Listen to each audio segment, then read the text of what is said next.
అబ్బా మళ్ళీ చేస్తుంది. హలో, ఏరా రెడీ అయ్యావా? బయలుదేరుతున్నా. చెప్పింది గుర్తుంది కదా? గుర్తుందిలే అమ్మా, నేను చూసుకుంటాను.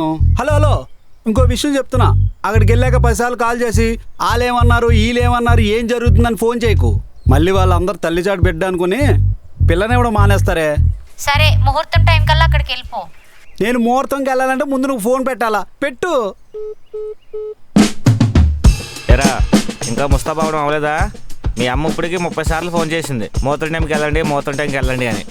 నాకు ఫోన్ చేసిందిరా, అందుకే తిట్టేసి పెట్టేసా. వాళ్ళకి రేజీగడి విషయం చెప్పావా లేదా? అంటే సంబంధాలు కుదరట్లేదని మా అమ్మే చెప్పొద్దందరా. మరి రేపు పొద్దున పెళ్ళైన తర్వాత ప్రాబ్లం అయిపోద్ది కదరా. అప్పుడు సంగతి అప్పుడు చూద్దాంలేరా, లేట్ అవుతుంది. రారా. ఏం చేస్తాడేంటో.